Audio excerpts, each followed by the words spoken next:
Hey nerds, welcome back to my channel. By the title, you can see we're doing something very special today. I haven't done it in a long time. I am back with another half price books haul, yes. But before we get into that, I just want to thank you so much for being here. I really appreciate it. Now let's get into this. Okay, quick little announcement before we get started. I got engaged! Okay, a little celebratory moment over, okay. I'm gonna be fanning myself throughout the video because it's very warm here in the studio and the lights, they're bright, honey. So if you're not new to the channel and you've been here a while, you know that I used to do half price books hauls like religiously. And then one day I stopped, and I'm sure at least one of you was like, Talia, what happened to the book hauls? What was that about? I made a deal with myself trying to, get some discipline in my life. I said I could go back to half price books when I read 80% of my library. Now, without counting this new haul, I have 86 books in my personal library. Now, last year, 2025, I didn't get anywhere near 80%. I didn't even get to 50%. I read 14 books last year, and that's still good, and I'm proud of that. But I'm gonna try and read more, even more, take in some more stories. But that was my deal that I made with myself. I'm like, don't go back there until you've read most of the books in your library. And then Christmas rolled around, so I was like, you know what? I'm gonna ask for the same thing I asked for last year. I just want hella gift cards to half price books, and I got hella gift cards for half price books. Now, the very last half price books haul, which was over a year ago, I think I had 12 books on that haul. Y'all, in this haul, I have 20 books with me. If not 20, at least 19. But this is my biggest haul up to date, so that is crazy. Yeah, I dropped some munties. I know I always say that, but I dropped some munties, okay? And business as usual, if you're new here, what I do is, when I go on these hauls and I go book thrifting, I read the synopsis, whether it's on the back or inside the book jacket. I crack it open, smack dab in the middle, and I read a little bit. And if I'm continuously reading on, then it's going in the basket and it's coming home with me. So that's exactly what I did for all 20 of these books. So let's get started. All right, first book on the list is Actor Age Eve Brown by Talia Hibbert. Here she is. Now, this author's name may sound very familiar, and you would be correct because I also bought a book from Talia Hibbert last year on my very last half price books haul, and that book was called Get a Life, Chloe Brown. There's a trilogy with the Brown sisters. There's a Chloe, there's an Eve, and there's a Danny, right? I think this is either the third or second book in the series, I'm not sure. I had to pick this up and I'll tell you why. So you can go back and look at the other video right here where I talked about Get a Life, Chloe Brown. But I read that book last year, y'all, and oh my gosh, I was obsessed. I loved it. I loved the representation. I loved the story. And Talia Hibbert she reignited my faith in the romance genre, because we all know I have a little tough history with that. But she made me kind of open up a little bit more because she wrote that story so damn good. And when I found out she had a series with all three sisters, I was lucky enough to find this one. I didn't find the one with Danny, but I got this one, and I'm happy with that. So I'm going to read the synopsis on the back since it is a paperback, so let's go. Eve Brown is a certified hot mess. No matter how hard she strives to do right, her life always goes horribly wrong. So she's given up trying, but when her personal brand of chaos ruins an expensive wedding, someone had to liberate those poor doves. Her parents draw the line.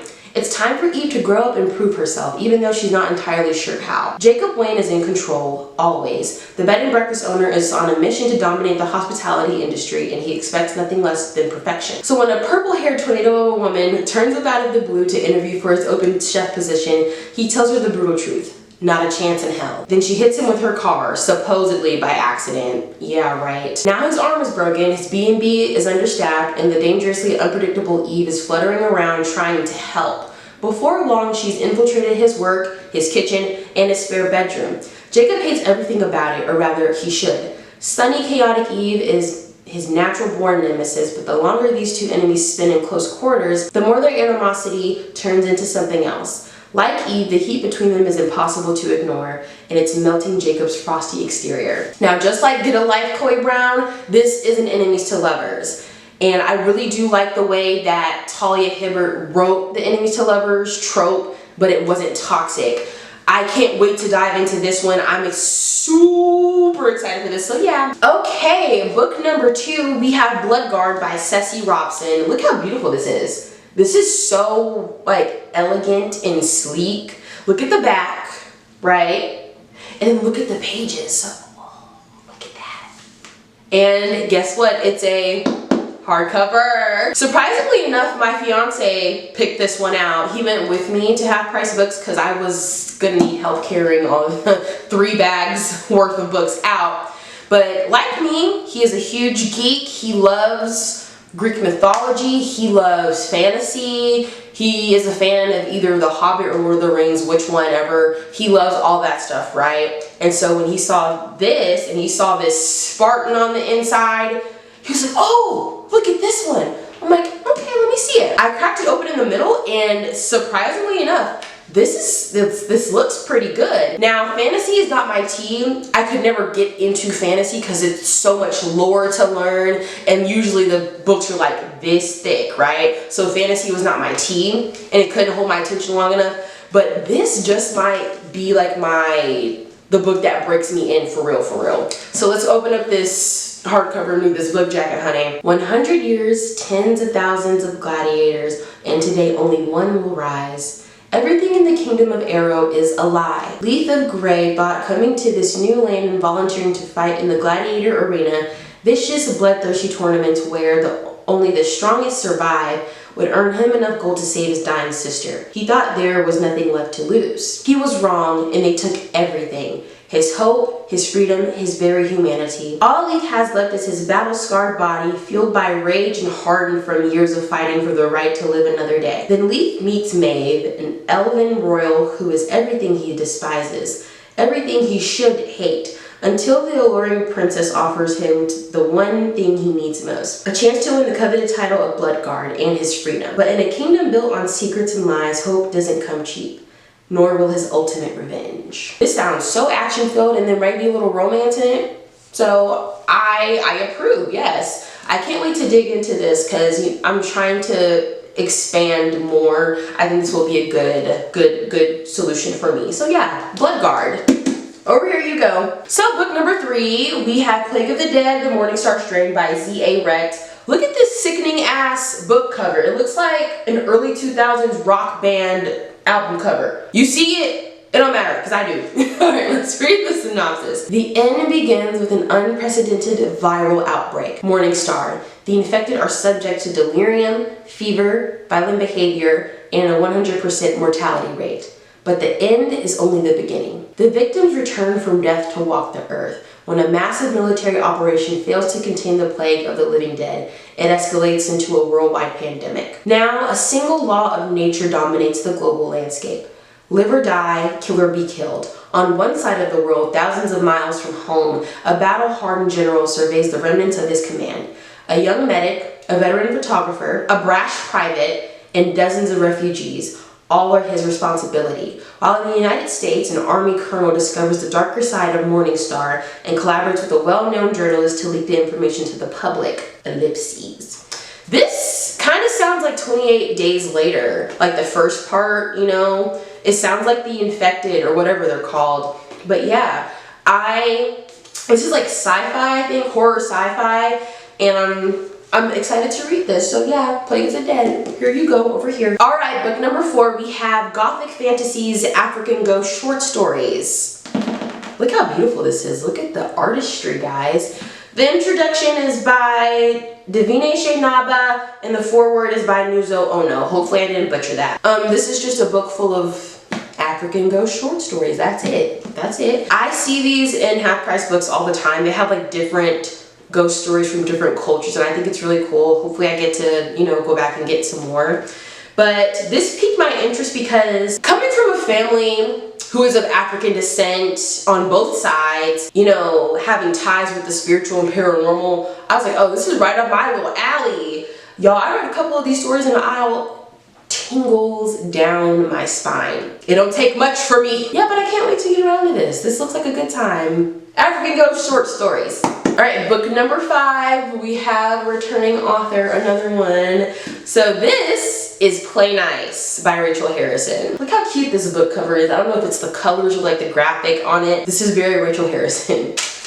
It's just waiting for you to come home. Cleo Louise Barnes leads a picture-perfect life as a stylist and influencer, but beneath the glossy veneer, she harbors a not-so-glamorous secret. She grew up in a haunted house. Well, not haunted, possessed. After Cleo's parents' messy divorce, her mother Alex moved Cleo and her sisters into a house occupied by a demon, or so Alex claimed. That's not what Cleo's sisters remember or what the courts determined when they stripped her of custody after she went off the deep end. But Alex was insistent. She even wrote a book about her experience in the house. After Alex's sudden death, the supposedly possessed house passes to Cleo and her sisters. Where her sisters see childhood trauma, Cleo sees an opportunity for house flipping content. Just hungry for views. Only as the home makeover process begins, Cleo discovers there might be some truth to her mother's claims. As memories resurface and Cleo finally reads her mother's book, the presence in the house becomes more real and more sinister, revealing ugly truths that threaten to shape Cleo's beautiful life to its very foundation. This sounds like a mess, and I love. So when I read that, and I read a little bit in the middle, and I got a taste of who Cleo was, I couldn't help but think, I hope this demon, poltergeist, whatever it is, I hope it humbles her so, because she sounds like she needs some humbling in her life. Now, I've only read 2 of Rachel Harrison's books. I read Cackle. Go look at the read and reach on that right here. It's in the playlist. And I read The Return. The Return was okay. I still liked it. It wasn't as good as Cackle, but I still liked it. And I have another book by Rachel Harrison called Such Sharp Teeth. I just really like her style of writing, so I was like, you know what, let's give her another chance. Even though I still have one unread book by her in my library, this is probably going to be the one for me. So Play Nice by Rachel Harrison. Okay, next one we have Sundial by Catriona Ward. Here it is. Look out, look at how just yes, you can't escape what's in your blood. All Rob wanted was a normal life. She almost got it too. A husband, 2 kids, a nice house in the suburbs, but Rob fears for her oldest daughter, Callie, who collects tiny bones and whispers to imaginary friends. We've all seen this movie before. It never has a happy ending. Rob sees a darkness in Callie, one that reminds her too much of the family she left behind. She decides to take Callie back to her childhood home, to Sundial, deep in the Mojave Desert, and there she will have to make a terrible choice. If our Native American / indigenous friends have told us one thing, it's to stay out of the goddamn Mojave Desert. And just imagine, she grew up there. So what has she seen? Callie is worried about her mother. Rob has begun to look at her strangely and speaks of past secrets. Callie fears that only one of them will leave Sundial alive. The mother and daughter embark on a dark desert journey to the past in the hopes of redeeming their future. Sharp as a Snake Bite, Sundial is a thrilling new novel from the internationally best-selling author of The Last House on Needless Street. This sounds like something that you cannot read at night, so that's why I picked it up. Sundial. All right, over here you go. Book number 7. Now this one may look familiar to some of you. We have Tell Me Lies by who? Carla Lovering. Now, quick little side note, I bought this book last summer. Then I lost it. You wanna know what happened? My beloved fur baby, my Theo, my Titi, he found himself out of his rabbit ass mind one day and decided to chew up some of my most valued possessions, my books. He took 3 of them away from me. He took Tell Me Lies, hardcover edition. He took the Vampire Sextet, yes, the same one from the last haul. And he took This Book Is Gay. I gave him the silent treatment for I don't know how long because what is wrong with you? But yeah, we know not to leave him out of his crate while he's home alone. So that was on me. And when I went on this haul, I was on the hunt to replace all 3.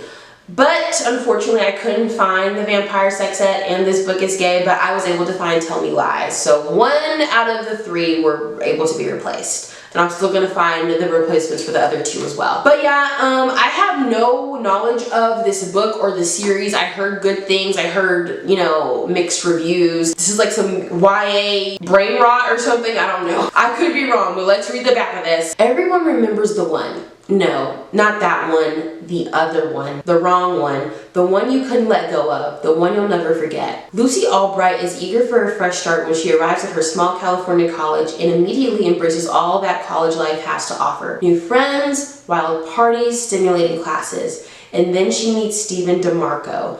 Charming, attractive, complicated, devastating. Confident and cocksure, Stephen sees something in Lucy that no one else has seen, and she's quickly seduced by the sense of possibility that his attention brings her. Meanwhile, Stephen is determined to forget an incident buried in his past that, if exposed, could ruin him, and his single-minded drive for success extends to winning and keeping Lucy's heart. Lucy knows there's something about Stephen that isn't to be trusted. Stephen knows Lucy can't tear herself away, and their addicting entanglement will have consequences they never could have imagined. With psychological insight and biting wit, Tell Me Lies chronicles the yearning ambitions, desires, and dilemmas of young adulthood and the difficulty of letting go, even when you know you should. This sounds like toxicity times 10, and I couldn't help myself. I know I preach about not feeding into toxic romance tropes, but something about this, I was like, I need to see what the hype is about so I can have a solid opinion on if I hate it or not, because this falls right into the category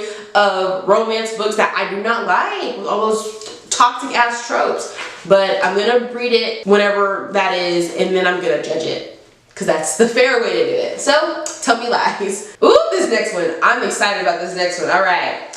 We have The Bandit Queens by Farini Shroff. Look at this sickening ass cover. Look at the spine. The color scheme, yes. Just everything, yes. Opening her up. She didn't kill her husband, but why not let everyone believe she did? 5 years ago, Geeta lost her no good husband, as in she actually lost him. He walked out on her and she has no idea where he is. But in her remote village in India, rumor has it that Geeta killed him. And it's a rumor that just won't die. As it happens, being known as a self-made widow comes with some perks. No one messes with Geeta, harasses her, or tries to control and marry her. It's even been good for business. No one dares to not buy her jewelry. Freedom must look good on Geeta because now other women are asking for her expertise, making her an unwitting consultant for husband disposal. And not all of them are asking nicely. With Geeta's dangerous reputation becoming a double-edged sword, she has to find a way to protect the life she's built. But even the best laid plans of would-be widows tend to go awry. What happens next sets in motion a chain of events that will change everything. Not just for Geeta, but for all women in the village. Filled with clever criminals, second chances, and wry and gritty women, Farini Shroff's The Bandit Queens is a razor-sharp debut of humor and heart that readers won't soon forget. So first things first, woman of color author, we love, we need, we support. Second thing, main character that is also a woman of color, we love, we need, we support. The feminism reeking from the book jacket alone, we love, we need, we support. Now this story reminds me of the woman who created Aqua Tofana. Is it based off that? If it is, how clever are you? And then it also reminds me of this scene in Pose where one of the characters is talking about a woman back in her homeland village who did the same exact thing, helped women get rid of abusive husbands by, you know, I'm like, I kind of do this. Yes, this type of camaraderie is needed. But yeah, that is The Bandit Queens by Farini Shroff. So I can't wait to get around to this. All right, book number 9, we have Servant of the Bones by Anne Rice. Listen, I just recently watched Interview with the Vampire, the show, for the first time and obsessed. I can't let it go. I won't ever let it go. So when I saw some Anne Rice stuff on the shelf in the store, I knew I had to pick one of them, and this one intrigued me the most. So let's read the book jacket. A new saga begins, a major departure for the incomparable Anne Rice. Having created fantastic universes of vampires and witches, having chronicled the exploits of Lestat and the Mayfairs, she carries us now into new realms of the occult, the mystical, and the magical, and into the presence, now and through the centuries, of a dark and luminous new hero, the powerful, witty, smiling Azrael, Servant of the Bones. He is ghost, demon, angel, in love with the good, enthralled to the evil. He pours out his heart to us, telling his astonishing story when he finds himself in our own time in New York City. A day's witness to the murder of a young girl called Esther, inexplicably obsessed by the desire to avenge her. He takes us back to his mortal youth in the magnificent city of Babylon. He old as hell. The gateway to the pagan gods of wonders and ziggurats, shrines and ships at anchors from all nations. We see Azrael at 20, a Jew, educated, rich, beautiful, fiercely devoted to his captive Hebrew tribe, and dedicated to his prophets Jeremiah and Isaiah. In this time of bloody wars and religious upheavals, greedy kings and cunning magicians who vie with rabbis for spiritual dominion, Azrael falls victim to a royal plot compounded by his devotion to his Hebrew God, only to be plucked from death by evil priests and sorcerers and transformed into a Genii. What's a Genii? Did I say that right? I hope I'm not butchering it. I'm so sorry. Commanded to do their bidding. Challenging these forces of destruction, marshaling all his strength and wit to defeat them, Azrael embarks on his perilous journey through time, from Babylon's Hanging Gardens to the Europe of the Black Death to Manhattan in the 1990s, and ultimately to his crucial confrontation with the ambitious and charismatic multi-billionaire, the televangelist terrorist Gregory Belkin, father of the mysteriously murdered Esther. That reminds me of Maxine's dad from the X trilogy, and the 20th century embodiment of all that Azrael has struggled against. As Azrael's quest approaches its climactic horror, he dares to use and to risk his supernatural powers in the hope of forestalling a world-threatening conspiracy and redeeming at last what was denied him so long ago, his own eternal human soul. It looks like I have some research to do because I don't know what a Genii or a Genie is, so I need to do some research. I need to read up on some of this stuff before I read this because I'm going to be so confused. I can't be uneducated on this stuff. But this sounds like a time, and y'all know I love anything related to the supernatural, especially if it's got some vampires in it. I don't know if he is a vampire, doesn't sound like it, but you know, this is going to be good. I can feel it in my gut. Servant of the Bones. Alright, book number 10, we have Mr. Nice Guy, by whom? Jennifer Miller and Jason Pfeiffer. Now, surprisingly enough, my fiance picked this one as well. If I said boyfriend, scratch that, he is my fiance. But anyway, I was telling him what I'm looking for in romance novels, and he picked this up. And I was like, oh wait, you kind of ate a little bit, because this sounds like some mess. I'm here for it. Let's read this backside, honey. Lucas Callahan gave up his law degree, fiance, and small town future for a shot at making it in the Big Apple. He snags an entry-level job at Empire magazine, believing it's only a matter of time before he becomes a famous writer. And then late one night in a downtown bar, he meets a gorgeous brunette who takes him home. I like it already because usually the man is taking the woman home. Flip-flop it. Carmen Kelly wanted to be a hard-hitting journalist, only to find herself cast in the role of Empire's sex columnist, thanks to the boys' club mentality of Manhattan magazines. It's giving Carrie Bradshaw. Hopefully she's not like Carrie Bradshaw. Her latest piece is about an unfortunate and unsatisfying encounter with an awkward and nerdy guy who was nice enough to look at but horribly inexperienced in bed. Lucas only discovers that he slept with the infamous Carmen Kelly, that is, his own magazine's sex columnist, when he reads her printed takedown. Humiliated and furious, he pins a rebuttal and signs it, Nice Guy. Empire publishes it, and the pair of columns go viral. Readers demand more, so the magazine makes an arrangement. Each week, Carmen and Lucas will sleep together and write dueling accounts of their sexual exploits. The most provocative sexual relationship that any couple has had, but the columnist lovers are soon engaging in more than a war of words. In the end, they will have to choose between ambition, love, and the consequences of total honesty. I'm so glad my fiance found this because this sounds like... Imagine you put it down, and the person that you put it down on, they roast you in printed mass media for everyone to read. I like this concept. I want to see where this is going to go. But yeah, that is Mr. Nice Guy. This is going to be an interesting read. Alright, book number 11. We have The Husbands by Holly Gramazio. Look how cute this is. I love this. Book jacket time. Do you take this, man? No? What about this one? When Laura returns home to her flat in London late one night, she is greeted at the door by her husband, Michael. There's only one problem. She's not married. She's never seen this man before in her life, but according to her friends, her much improved decor and the photos on her phone, they've been together for years. As Lauren tries to puzzle out how she can be married to someone she can't remember meeting, Michael goes to the attic to change a light bulb and abruptly disappears. In his new place, a man emerges and a new, slightly altered life reforms around her. Realizing that her attic is creating an infinite supply of husbands, Lauren confronts the question. If swapping lives is as easy as changing a light bulb, how do you know you've taken the right path? When do you stop trying to do better and actually start or start actually living, excuse me. A thrillingly original debut, The Husbands brilliantly explores how we navigate life, love, and choice in a world of never-ending options. So at first I was thinking, she's complaining already too much.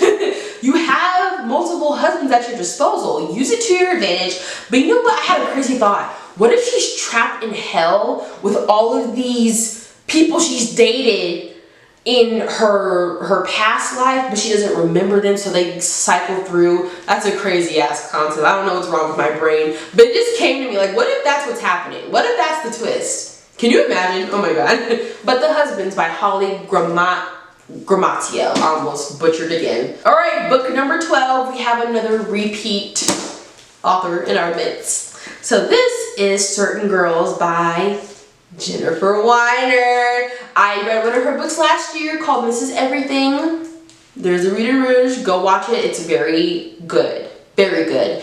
And I loved Mrs. Everything. That book is so damn good. If you don't want to read it yourself, I go through the whole plot here on the video, so just go watch it, okay? Thank you. And when I saw my girl again, I said, oh, let's see what else you have. But let's read this book, Jacket Hunter. Readers fell in love with Candy Shapiro, the smart, sharp-tongued, big-hearted heroine of Good in Bed, who found her happy ending after her mother came out of the closet, her father fell out of her life, and her ex-boyfriend started chronicling their ex-sex life in the pages of a national magazine. I did not notice this when I was reading it in the store, but why do I have 2 books of people chronicling their sexcapades in magazines? I have a theme going here. Now Candy's back after her debut novel, a fictionalized and highly sexualized version of her life, became an overnight bestseller. She dropped out of the public eye and turned to writing science fiction under a pseudonym. She's happily married to the tall, charming diet doctor Peter Krushelevensky and has settled into a life that she finds wonderfully predictable. Knitting in the front row of her daughter Joy's drama rehearsals, volunteering at the library, and taking over 40 yoga classes with her best friend Samantha. As preparations for Joy's bat mitzvah begin, everything seems right in Candy's world. Then Joy discovers the novel Candy wrote years before and suddenly finds herself faced with what she thinks is the truth about her own conception, the story her mother hid from her all her life. When Peter surprises his wife by saying he wants to have a baby, the family is forced to reconsider its history, its future, and what it means to be truly happy. Radiantly funny and disarmingly tender, with Weiner's whip-smart dialogue and sharp observations of modern life, Certain Girls is an unforgettable story about love, loss, and the enduring bonds of family. It sounds so good. It looks like we're going to get 2 perspectives from mom and daughter, but I just got one thing to say. What's his name? Peter. You do know, you saying that you want another baby when y'all are well into y'all's 40s, that is considered a geriatric pregnancy, right? That's all I gotta say. But yeah, another Jennifer Weiner, can't wait. All right, book number 13. This one is a doozy. This one is called Zoe Punches the Future in the Dick by David Wong. That is literally the title. It is on the front. And it's on the spine too, in case you didn't believe me. This is a sci-fi murder mystery, yes. In the futuristic city of Tabula Rasa, Zoe acts like a fish so far out of water that it has achieved orbit. After inheriting a criminal empire, the 23-year-old finds herself under threat from all sides as a rogues gallery of larger-than-life enemies think they smell weakness. On the eve of the world's most lavish and ridiculous Halloween celebration, a steamer trunk-sized box arrives at Zoe's door, and she is shocked to find that it contains a disemboweled corpse. She is even more shocked when that corpse, controlled by an unknown party, rises and goes on a rampage through the house. Speaking in an electronic voice, it publicly accuses Zoe of being its murderer. This is the kind of thing that almost never happened at her old job. The city was already a ticking time bomb of publicity, hungry vigilantes with superhuman enhancements, and Zoe knows this turn of events is unlikely to improve the situation. Now she and her team of high-tech tricksters have to solve this bizarre murder while simultaneously keeping Tabula Rasa from descending into chaos. Y'all, when I cracked this open in the middle and I read some of the dialogue, I was cracking up. I didn't even know what they were talking about and I was cracking up. This is going to definitely be an interesting read. I know the saying goes, don't judge a book by its cover, but can I judge it by the title alone?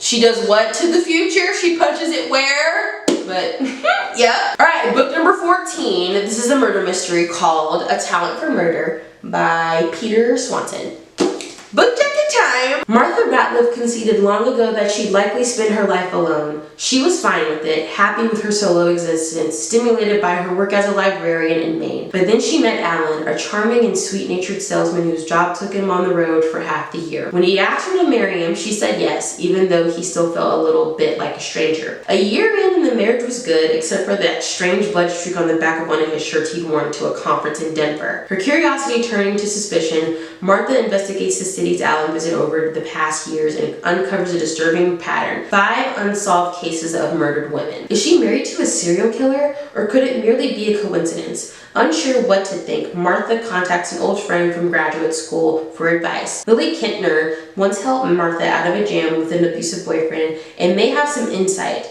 Intrigued, Lily offers to meet Alan to find out what kind of man he really is. But what Lily uncovers is more perplexing and wicked than they ever could have expected. I'm gonna make a prediction. Lily's gonna get killed by Alan if he turns out to be the serial killer. That's my prediction. But this sounds very interesting. I cracked it open in the middle and there was something dramatic going on. I said, oh, put it in the basket. All right, book 15. I am super excited to read this whenever I get around to it. This is called Space Opera by Catherine M. Valente. Look at this. This is just a good time already. Let's read the book jacket. A century ago, the sentience wars toward the galaxy apart and nearly ended the entire concept of intelligent spacefaring life. In the aftermath, a curious tradition was invented by the remnants of civilization. Something to cheer up everyone who was left. Something to celebrate having escaped total annihilation by the skin of one's teeth, if indeed one has skin or teeth. Something to bring the shattered worlds together in the spirit of peace, unity, understanding, and the most powerful of all social bonds, excluding others. Once every cycle, the great galactic civilizations gather for the metagalactic Grand Prix. Part gladiatorial contest, part beauty pageant, part concert extravaganza, and part a very large but very subtle part continuation of the wars of the past. The powerful species that survive compete in feats, not of orbital combat, but of song, dance, and or whatever, phasmicile, what is that word? Facsimile?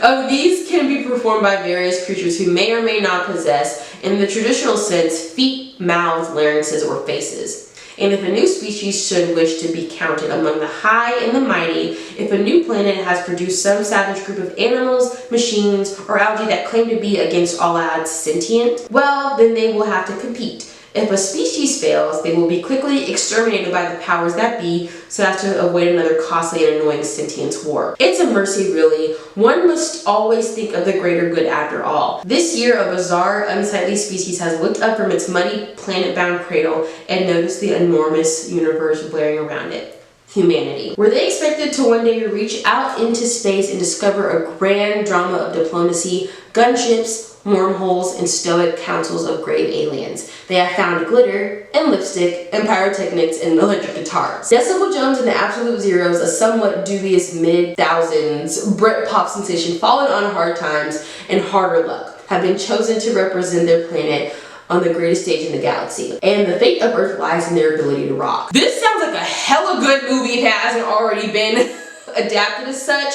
But this is what I was talking about earlier. This got me excited to read fantasy and sci-fi. So yes, this sounds like Coachella / the Super Bowl / the Grammys / what is it, UFC fighting, whatever it is. Sounds like all of that wrapped into one. It sounds like a mess, sounds like some drama, sounds like some doom. I can't wait, but yeah. Space opera. All right, book number 16. We have Cradle and All by James Patterson. Look at this, giving very much Rosemary's Baby. Open the book jacket. Y'all, wait till I read y'all this. One girl is destined to save the world, the other to destroy it. In Boston, 17-year-old Kathleen is pregnant, but she swears she's a virgin. In Ireland, another teenage girl, Colleen, discovers she is in the same impossible condition.